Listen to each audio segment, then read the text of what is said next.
Halo semuanya, kembali lagi di channel Jeguk Tech. Di video kali ini aku akan mereview kelebihan dan juga kekurangan dari Infinix Note 50 Pro setelah hampir 2 mingguan pemakaian. Apa aja sih kelebihan dan juga kekurangan yang aku alami di HP ini, dan apakah HP ini worth it buat kalian beli atau tidak? Oke, langsung saja kita ke kelebihannya terlebih dahulu.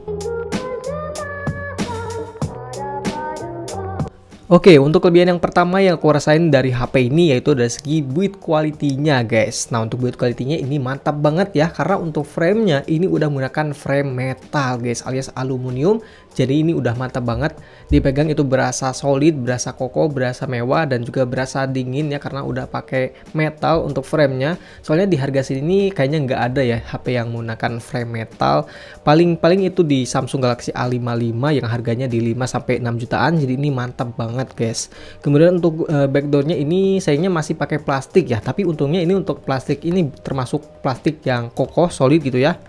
Dan awalnya juga aku ngira ini pakai backdoor plastik ya, pakai backdoor kaca gitu ya, tapi ternyata ini pakai backdoor plastik ya, guys ya. Tapi ini overall ini solid sih, guys. Untuk build quality-nya termasuk salah satu yang terbaik untuk harga 3 jutaan. Nah, untuk kelebihan yang kedua yang aku rasain dari HP ini yaitu dari segi layarnya.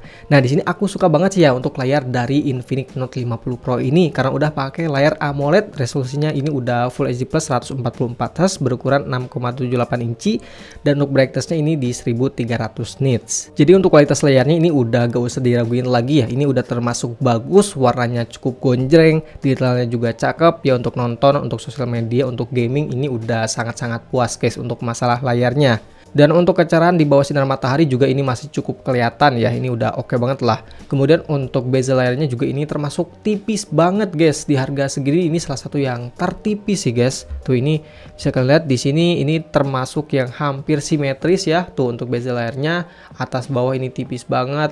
Tapi memang untuk bagian bawahnya ini agak sedikit lebih tebal dari bagian atasnya, jadi nggak simetris banget. Cuma kalau dilihat sekilas ini simetris sih, guys ya. Ini mantap banget untuk masalah bezel layarnya. Jadi berasa luas banget untuk layarnya. Dan untuk responsivitas layarnya juga ini sejauh ini aman, guys. Nggak ada kendala, nggak ada delay touch maupun ghost touch yang terjadi. Jadi ini aman banget. Kemudian untuk multi touch-nya juga ini bisa sampai 10 sentuhan ya. Ini aman banget. Dan untuk touch rate-nya ini di angka 185 Hz. Ini sayang banget sih, ini sebuah downgrade dari versi sebelumnya yang bisa 360 Hz. Tapi overall untuk layarnya di sini aku puas banget. Oke, untuk kelebihan yang ketiga yaitu dari segi kualitas speakernya. Nah, untuk speakernya ini udah stereo ya di bagian bawah dan juga di bagian atas, dan ini udah dituning pakai JBL, guys.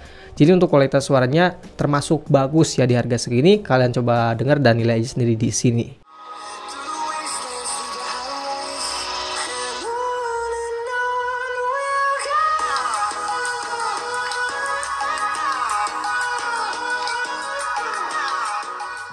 Oke, untuk kelebihan yang keempat yaitu dari segi kualitas kameranya. Nah, ini kameranya cukup spesial ya di seri ini karena udah menggunakan 50 megapiksel OIS, guys ya. Jadi udah ada OIS-nya, kemudian ada ultrawide-nya, guys, beresolusi 8 megapiksel ya. Jadi ada upgrade dari sebelumnya yang nggak ada kamera ultrawide-nya. Kemudian untuk kamera depannya ini beresolusi 32 megapiksel. Dan untuk kualitas foto di siang hari di sini menurut aku ini udah termasuk bagus ya di harga segini. Warnanya itu memang agak lebih vibrant ya, tapi ya masih oke lah ya. Untuk detailnya juga udah cukup tajam dan dynamic range yang udah cukup luas. Tapi memang untuk kualitas kamera ultrawide-nya itu hasilnya biasa aja ya, jadi kelihatan agak jomplang dari kamera lensa utamanya. Untuk kamera selfie-nya juga cukup bagus dan detailnya juga cukup tajam. Dan untuk foto di malam hari juga cukup bagus ya, warnanya gak kusam, kemudian detailnya ini cukup detail ya, gak gampang blur ya karena udah menggunakan OIS. Jadi ini udah mantap banget sih, guys ya, untuk overall fotonya.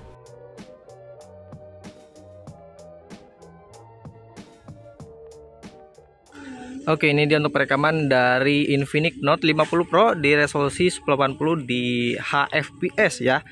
Ini pas aku cek untuk FPS-nya ini bisa di 46 ya. Jadi bukan di 60 ataupun bukan di 30. Tapi di resolusi ini udah ada mode stabilisasinya ya. Jadi bisa stabil videonya. Dan ya mantap, ini bisa lebih dari 30 fps tapi bisa di mode stabil, cuy. Cukup oke nih, guys ya. Dan ini untuk di resolusi maksimalnya di 2K 30 fps ya. Kalau di resolusi ini tentu aja nggak bisa stabil, videonya masih berasa agak sedikit getar ya. Oke, ya ini udah lumayan sih untuk kualitasnya. Dan ini untuk perekaman kamera ultrawide dari Infinix Note 50 Pro ya, di resolusi 1080 di 30 fps di mode stabil. Ya ini cukup oke, cuma untuk detailnya tentu aja nggak sebagus di kamera lensa utamanya ya. Tapi ini lensanya lebar, tapi sayangnya ini nggak bisa pindah-pindah lensa ya. Jadi kalian harus tuh kalau mau pindah di zoom gitu kalian harus geser cuy. Tuh, dan ini ngeblur, jadi harusnya ini masih menggunakan kamera lensa ultrawide yang di crop gitu ya, jadi bukan pindah lensa cuy. Nah ini untuk perekaman video kamera depan dari Infinix Note 50 Pro di resolusi 1080 di HFPS ya. Ini di 46 fps pas aku cek ya, jadi ini lebih smooth daripada 30 fps tapi masih tetap stabil ya, ada stabilisasinya. Mantap nih, nggak cuma di 30 fps aja untuk mode stabilisasinya guys. Dan kualitasnya juga cukup bagus ya, warnanya gak pucat, mantap.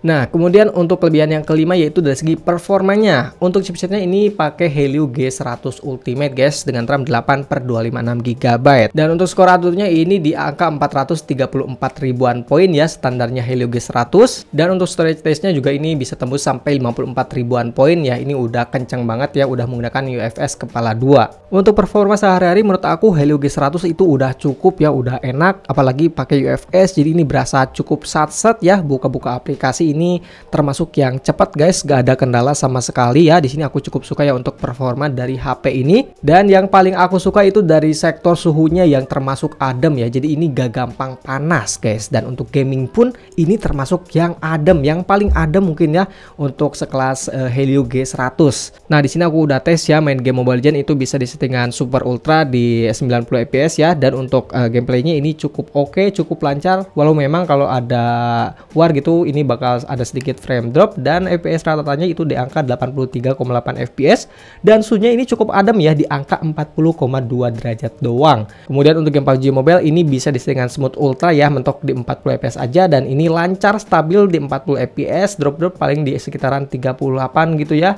Dan untuk suhunya ini adem parah guys, cuma di angka 38,7 derajat Celcius aja. Dan untuk game Genshin Impact di sini aku setting di setengah lowest di 60 fps. Untuk gameplaynya ini masih playable ya, dapetin rata-rata di angka sekitaran 30 sampai 40 fps ya, di sekitaran 37,5 fps untuk rata-rata fps-nya. Jadi ini masih playable banget, masih enak untuk main game Genshin Impact ya. Dan untuk suhunya juga ini termasuk adem banget loh guys. Ini cuma di angka 40,5 derajat Celcius aja. Biasanya di HP lain yang pakai Helio G100 itu bisa tembus sampai 43, 44 gitu ya. Di HP ini adem cuma di 40,5 derajat Celcius aja. Jadi ini sebuah kelebihan dari HP ini. Nah untuk kelebihan yang keenam yaitu dari segi pengecasannya. Nah ini untuk pengecasannya udah di angka 90 watt guys. Jadi udah kenceng banget ya untuk pengecasannya. Pas aku coba ya, pas aku tes itu dari 2% sampai 100% itu cuma butuh waktu sekitar 40 menit aja ya. Jadi ini kenceng banget untuk pengecasannya. Dan untuk baterainya sih ini standar aja ya, dapetin SOT sekitar 7 jam 42 menit, bukan yang awet-awet banget, tapi bukan boros juga ya. Ini termasuk ya standar aja sih guys, untuk baterainya udah termasuk awet, tapi bukan yang awet-awet banget. Nah kemudian untuk kelebihan yang ketujuh yaitu dari segi fitur-fiturnya. Ini cukup lengkap guys, bukan cukup lengkap lagi, ini lengkap banget untuk masalah fitur-fitur yang ada di HP ini.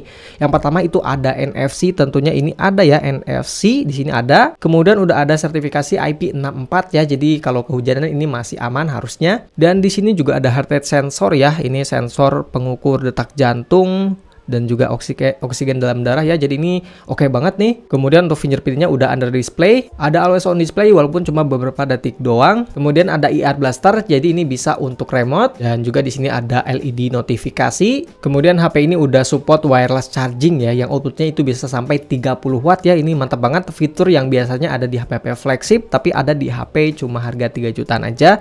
Dan untuk fitur-fitur baterainya juga ini cukup lengkap ya, ada pengisian daya nirkabel terbalik ya, kalian bisa ngecas perangkat lain seperti HP atau TWS ya menggunakan wireless chargingnya guys, mantep banget. Dan ada pengisian daya terbalik, kabel terbalik ya, jadi ini bisa ngecas HP lain menggunakan kabel juga.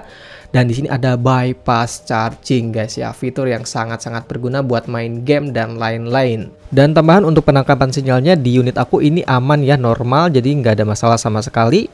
Ya jadi overall untuk masalah fitur HP ini lengkap banget sih guys. Nah, untuk kelebihan yang ke-8 yaitu dari segi haptic feedbacknya. Nah, di sini haptic feedbacknya sekarang udah enak banget ya. Untuk ngetik-ngetik di sini berasa tactile guys, berasa ada getaran-getaran yang bagus gitu ya.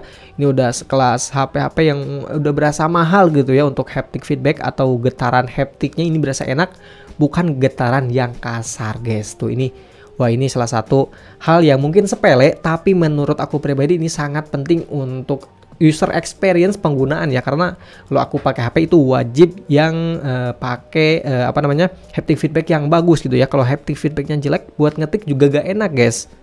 Jadi kalian harus matiin dulu untuk haptiknya biar enak ngetiknya, dan itu kurang enak untuk ngetik tanpa haptik kalau menurut aku ya.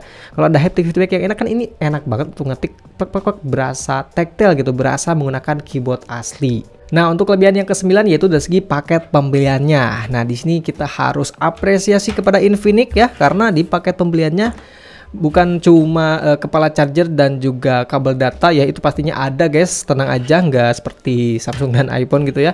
Dan di HP ini juga dapetin hard case yang udah premium gitu ya tuh. Ini hard case bukan cuma soft case biasa, ini hard case. Kemudian kalian dapetin tempered glass guys tuh. Ini tempered glass kaca ya, jadi kalian nggak usah beli lagi tempered glass, tinggal pasang aja, jadi mantap banget. Kayaknya nggak ada ya merek lain yang bisa ngasih tempered glass ya, biasanya cuma HP-HP dari Transsion Holding. Dan terakhir ini ada MagPad ya, ini MagPad buat wireless charging, jadi kita bisa ngecas pakai alat ini guys, ngecas pakai wireless gitu ya. Jadi ini mantap banget ya, sebuah hal kecil tapi harus kita apresiasi menjadikan kelebihan dari HP ini ya, karena nggak semua brand bisa berbaik hati mendapatkan fitur atau paket pembelian seperti ini yang sangat-sangat lengkap guys. Kemudian untuk kelebihan yang terakhir yaitu dari segi softwarenya. Nah, untuk softwarenya ini menggunakan XOS versi 15.0.1 dan di sini udah pakai Android 15 guys. Jadi ini udah terbaru banget, dan untuk jaminan update-nya ini bakal dapat 2 kali update Android dan 3 tahun untuk security patch-nya. Jadi bisa dapetin hingga Android 17 ya. Jadi ini mantap banget untuk jaminan update-nya. Dan di sini aku cukup suka ya di XOS kali ini ya, di XOS 15 di Android 15 di sini aku cukup suka karena di sini tampilannya cukup fresh ya. Nah, di sini untuk control centernya di sini mirip iPhone memang, tapi ya menurut aku ini yang biasa pakai iPhone jadi berasa enak gitu ya, berasa simple aja untuk buka-buka menunya, buka Bluetooth, buka lain-lain gitu. Ini kerasa enak aja gitu ya untuk tampilannya. Kemudian untuk tampilan pengaturannya juga cukup bagus ya menurut aku. Di sini dikelompokkan gitu ya. Infinix AI di sini ada sendiri gitu ya. Jadi mantap banget.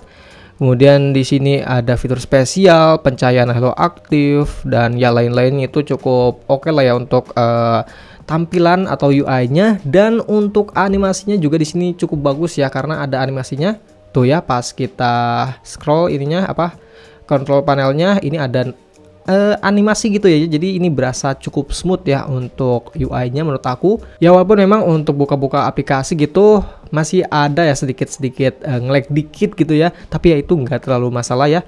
Overall di sini aku cukup suka ya untuk XOS kali ini guys. Dan untuk bloatware-nya juga ini minim banget tuh. Ini aku belum ngehapus-hapus bloatware, dan bloatware-nya ini cukup minim.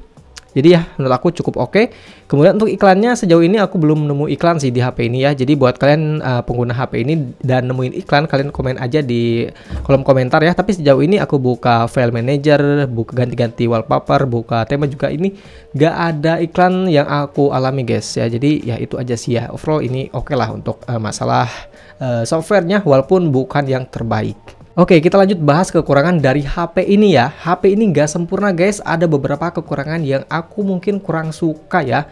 Yang pertama itu dari segi desain, terutama dari segi desain modul kameranya. Di sini aku kurang suka sih guys tuh, kayak aneh aja gitu ya, nggak simetris, dan untuk kameranya juga nggak simetris, nggak sama gitu ya. Ada yang gede, ada yang kecil, dan ada yang manjang gini. Jadi ya di sini aku kurang suka untuk masalah desain modul kameranya. Tapi untuk masalah desain sih ini kembali lagi ke selera kalian masing-masing ya. Kalau kalian suka ya nggak usah khawatir ya, kalian abaikan aja ya. Jadi ini kembali lagi ke selera kalian masing-masing. Kemudian untuk kekurangan yang kedua yaitu dari segi videonya. Di sini nggak ada opsi 60 fps ya. Bisa kalian lihat di sini Nah, di sini cuma ada opsi di 2K 30 fps, 1080 fps, 1080 30 fps. Guys ya, jadi nggak ada 60 fps-nya, cuma ada HFPS.